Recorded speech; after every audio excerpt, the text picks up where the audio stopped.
Assalamualaikum warahmatullahi wabarakatuh. Baik, izin memperkenalkan diri. Perkenalkan, nama saya Siti Zakia, NPM 241210050. Di sini saya akan mereview sebuah film religi yang berjudul Ada Surga di Rumahmu. Sebelum mereview, kita lihat cuplikan video berikut.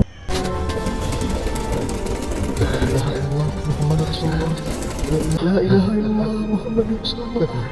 La ilaha illallah Muhammadur.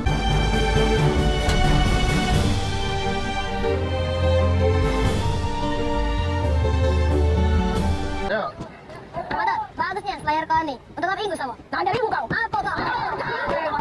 Assalamualaikum warahmatullahi wabarakatuh. Uwais Al-Qarni adalah orang yang sangat dicintai Rasul. Oh, lah besar kau sekarang. Saya Ramadan, nama saya Abdul. Nama saya Fauzan. Aku Agus. Tiap orang yang bernyawa pasti akan meninggal.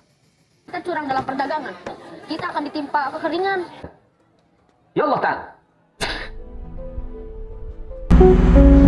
Film ini dirilis pada tahun 2015 yang disutradarai oleh Aditya Gumai.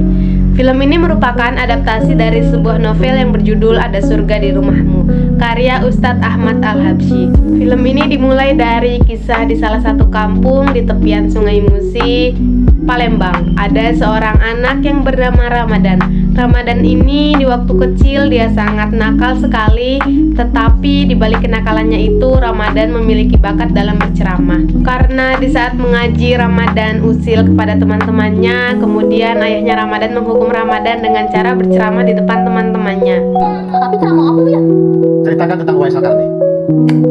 Namun kenakalan Ramadan terus berlanjut. Akhirnya Ramadan dikirimkan oleh ayahnya ke pesantren. Dan di sini Ramadan sangat sedih karena harus berpisah dengan kedua orang tua dan saudara-saudaranya itu. Sesampainya di pesantren, Ramadan bertemu dengan Ustadz Atar, salah satu pengurus pondok pesantren tersebut.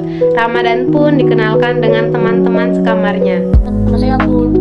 Nama saya Fauzan. Aku Agus. Namun keberadaan Ramadan di pesantren tidak membuat kenakalan Ramadan berubah. Mulai dari tidak mengaji, membolos dari kamar, kabur untuk menonton televisi di dekat pesantren. Akhirnya ustadz-ustadznya pun menghukum Ramadan dan teman-temannya dengan cara berceramah di kuburan, di hutan, di pasar, hingga harus kena penggaris yang dipukulkan ke tangannya itu. Setiap orang yang bernyawa pasti akan meninggal. Dasar berkah. Anak pesantren, sini kau. Atau Tuhan tidak akan pernah merasakan kerugian di mata Allah Subhanahu wa Ta'ala. Ya Allah, Kang.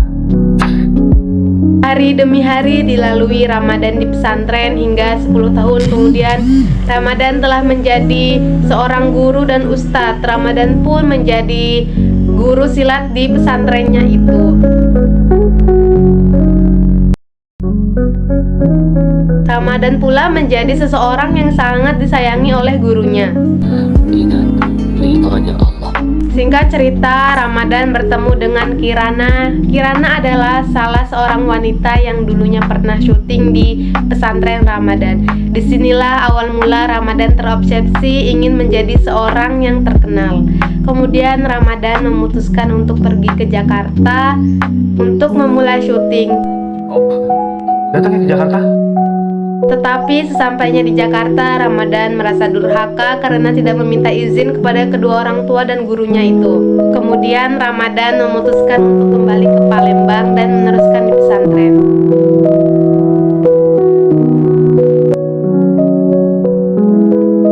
Singkat cerita, di mana gurunya Ramadan sedang sakit, dan disinilah Ramadan diminta untuk menggantikan gurunya berceramah.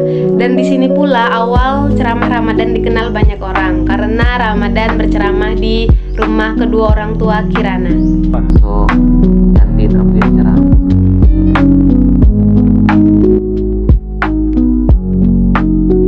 Keesokan hari, Ramadan dikabarkan bahwa ustadznya itu kritis dan singkat cerita ustadznya kembali ke rahmatullah.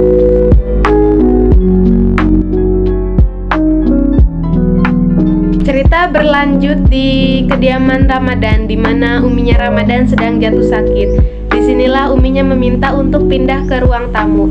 Tetapi di sela-sela obrolan mereka, Ramadan mendapatkan telepon, yaitu Ramadan diminta berceramah di stasiun TV di Jakarta.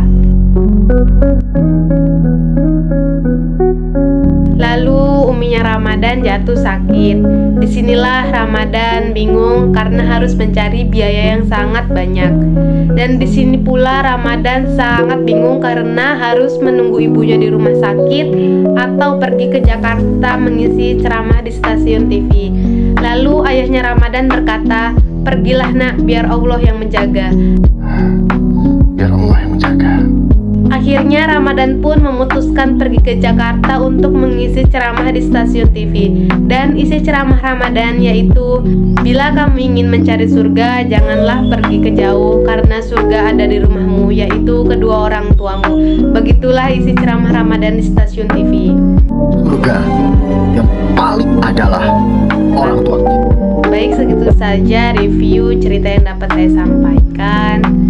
Amanat yang dapat kita ambil dari cerita ini adalah terobsesinya apapun kita untuk mencapai tujuan, kalau tidak ada restu dan ridho dari kedua orang tua, maka semuanya akan menjadi sia-sia. Jika kamu ingin mencari surga, janganlah kamu pergi ke jauh, cukup berbaktilah dan hormatilah kedua orang tua kamu. Seperti ada hadis yang mengatakan, ridha'ullahu fi ridha walidain wa suhtullahi fi suhtil walidain. Sesungguhnya ridhonya Allah tergantung kepada ridho kedua orang tua, dan murkanya Allah tergantung kepada murkanya kedua orang tua.